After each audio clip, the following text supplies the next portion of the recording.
Welcome to Electrified. It's your host, Dylan Loomis. Quick shout out to my newest patrons, Doug M and James C. Thank you for choosing to support the channel.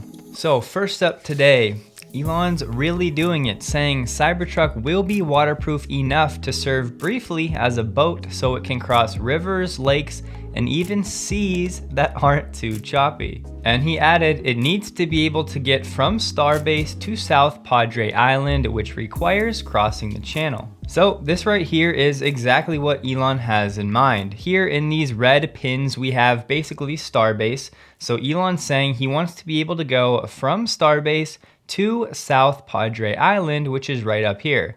What stands in between? This channel right here, which is called the Brownsville Ship Channel. Again, as he said, it requires crossing the channel. And here we have an image of said Brownsville shipping channel, albeit a little bit blurry, but there's not a lot of super HD pictures of the Brownsville channel on the internet. However, it's large enough to show you this is not just some random creek in a backyard. We're talking a fairly significant body of water here. And for scale, I would say that the Cybertruck at best would be maybe 25% of this red line. And you can imagine the Cybertruck, again, 25% of this line heading across the channel. This channel was also 42 feet deep, but there was this. Once the ship channel is deepened by 10 more feet, it will make it the deepest ship channel in the Gulf of Mexico at 52 feet. 52 feet deep.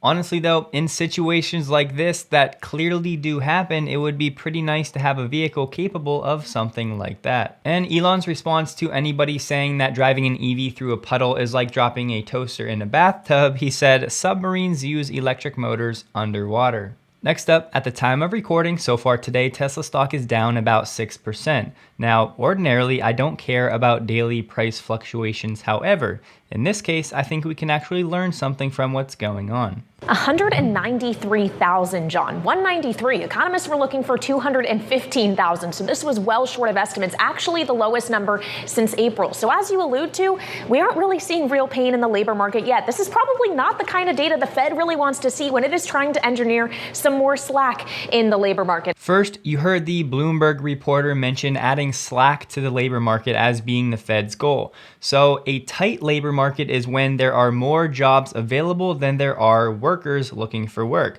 Basically, think about the labor pool of workers being tight. There's not a lot of workers.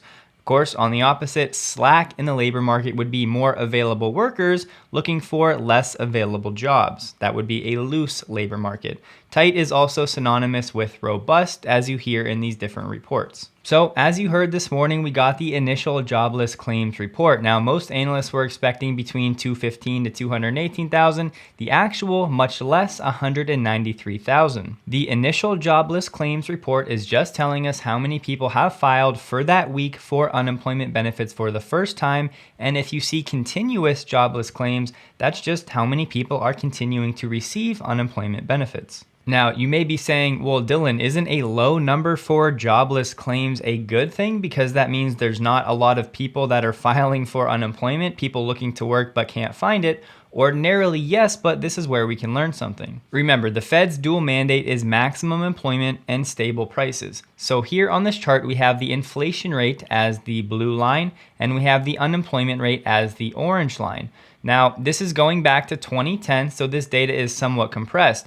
But you can see we have, at least in terms of the last decade or so, historically low levels of unemployment and historically high levels of inflation. We know the Fed is committed to making sure this inflation number comes down, as they think this is the most serious threat to the United States economy. They're doing that by continuing to raise interest rates. On the other hand though, right now unemployment is at historically low levels. This is one of the main things that people point to say that we are not yet in a recession, because typically a recession is coupled with higher unemployment. Herein lies a problem of sorts. This low unemployment rate right now gives the Fed more leeway, more of a green light to continue to raise interest rates. Now, as we see unemployment go up, it's at that point that the Fed will become more likely to pivot and maybe reduce interest rates. However, until either this unemployment number shoots up or this inflation comes down, we are likely to continue seeing interest rate hikes. And we know when that happens, what does it do for tech stocks? It brings down their valuations because the discount rate that these analysts use to discount the future cash flows for companies like Tesla become higher, meaning those future cash flows are worth less today. Not to mention all of the other impacts that we probably won't see for another 6 to 12 months. The effects of these higher borrowing costs when it comes to things like mortgages and cars. And finally, before we move on, the biggest question I have is what will the Fed do if over the next 6 to 12 months, the unemployment rate shoots up, but inflation remains elevated? That would be a very unenviable situation for the Fed. Now, as always, there are some other factors at play here, like Apple maybe having lower demand for its iPhone, but mainly this low jobless claims report is giving the Fed that green light to continue to hike rates at potentially a faster pace to try to bring down inflation because the unemployment rate is still very low. So I hope that makes sense. And if you guys would like to see more of these little macro or finance bits in the future, please let me know below. Look, before I even get into this, I want you guys to know I have, no exaggeration, turned down hundreds of sponsorship opportunities because I'm committed to only talking about products or services that I genuinely stand behind and believe in. So many of you know I'm all about doing what I can to optimize my energy levels and my overall health. So shout out to Athletic Greens, the sponsor of today's video, for helping me do just that. Coming from a few years in the health and wellness industry, I can confidently say this is hands down my favorite green strength, and it's not that close. So as always, shout out to Lex Friedman for the tip. I'm also a big fan of simplicity in life, and this drink could not be any easier to make. Just put 1 scoop in 8 ounces of water, shake it up, and you're good to go. Every serving has 75 vitamins, minerals, and probiotics that when taken consistently can support gut health, energy, immunity, recovery, and focus. Truth is, I'll be the first person to tell you everybody's body is different. So what I'm saying is you won't know if something like AG1 can improve your overall quality of life unless you try it. And if you have the means, I'm saying I think it's worth it. And I'm telling you right now, this deal is not going to be around forever. I want to keep these sponsors interesting, so that's all I'm going to say. But for now, AG1 is still offering a year's supply of vitamin D3K2 and 5 travel packs free of charge with every new purchase if you use my link in the description below. So I'm just saying, I think your wellness is worth a shot. Next up, you've probably heard by now that Joe Gebbia, the founder of Airbnb, has joined Tesla's board. I just wanted to add, he said the primary reason for this transition, him stepping down from Airbnb,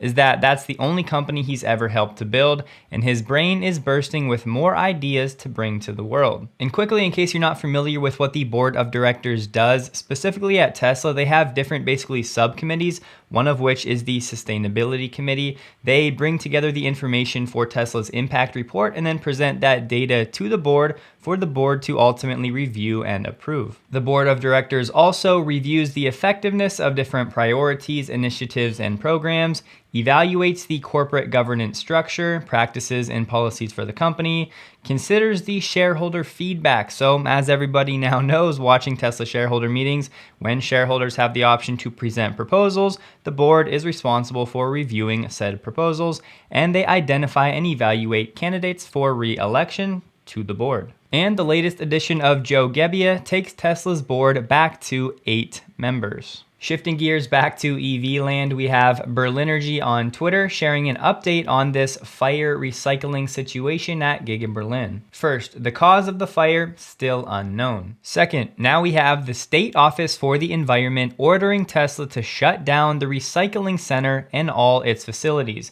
Again, this has nothing to do with the actual factory producing cars. This is just that separate, removed recycling center that Tesla had commissioned, apparently without a permit. State Office said within 14 days, Tesla must submit a concept to the LFU on how the waste stored there is to be removed. Everything is to be removed by the end of October. Again, this shredding or recycling facility apparently has been operated without a permit. The state office is also saying this would have happened even without the fire. The storage yard is not being operated lawfully at the time. One of the main environmental concerns is the soil and the groundwater being contaminated. On that point, some of that soil has been excavated to a depth of a half a meter at the recycling site, basically taking samples, no results just yet. So again, this has nothing to do with Giga Berlin itself being shut down. This is just for that recycling storage site that's currently being ordered to be shut down, but we'll see if Tesla can weasel its way out of this one,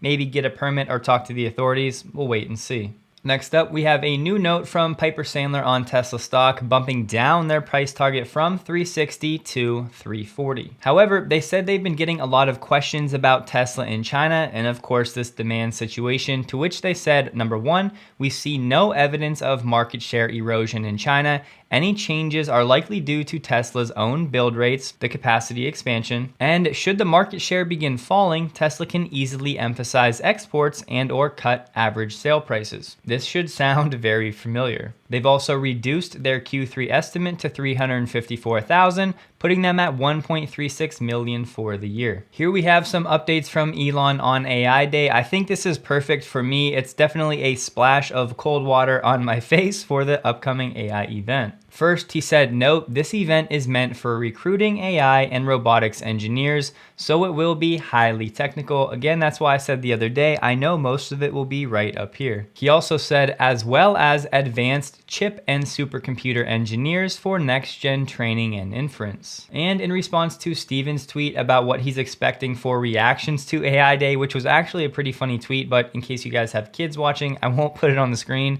But Elon said pretty much, AI robotics engineers who understand what problems need to be solved will like what they see. I clearly am excluded from this specific cohort, but I still think that I'm going to like whatever it is I see. And finally, Elon said there will be lots of technical detail and cool hardware demos. Next up, I love this tweet from Elon because it's really a sign of the times. He said it's the last coal shipment arriving in Hawaii at the same time as Tesla Megapack batteries that will enable 24/7 sustainable energy.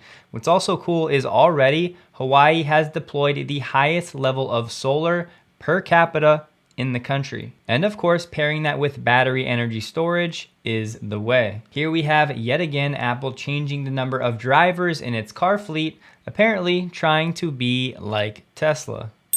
This should take Apple to 180 drivers total, and they're still testing those Lexus SUVs equipped with LiDAR, radar, and cameras. And who really knows, but as far as we can tell, Apple's Project Titan still has the goal of delivering a self-driving EV without a wheel by 2025. In case you've never seen one of these Apple cars, here's a picture. Next up, Porsche's IPO is now complete, valuing the company initially at $72 billion. More importantly though, we have some conflicting information. Reuters is saying that this raised 19.5 billion euros for VW for this electrification movement. But we have both the New York Times and Bloomberg saying that this IPO actually only raised around $9.1 billion for VW to use for electrification. Again, New York Times has it at $9.1 billion, so I believe that's the correct amount. Here we have Lordstown Motors actually building its endurance pickup truck for commercial customers. So far, they've built 2 trucks and are aiming for 50 by the end of the year, hopes to increase production next year, but may need to raise cash first. Next up, the other day we talked about how GM was unwinding its work from home initiative, basically calling people back to corporate offices. Well, fast forward a day or two, and now they're softening on their stance because employees pushed back. On Tuesday, a second message walked back the original timing, calling people back to the office, and clarified that the company won't be mandating specific in-office days, instead leaving that decision to individual teams. The follow-up message says no workers will be required to return to offices sooner than the first quarter of next year, basically pushing back when people need to come back. A GM spokesperson said the timing of the return to office has shifted, but the overall plan has not really changed. Last up today, I spent the last 10 or 15 minutes trying to open this article, created a free account, did all of the things, nothing worked. Luckily, Sawyer said, Ron Barron said, we see so much potential we don't want to sell. Of all the companies I cover and the analysts come pitch to me, the company I feel the most confidence in is Tesla. People think we're going into a slowdown, but demand for their cars has never been better. Now, sure, you could probably argue this second part if you really wanted to. However, overall conviction is still high. Don't forget, check out AG1 linked below while you can. Hope you guys have a wonderful day. Please like the video if you did, and a huge thank you to all of my Patreon supporters.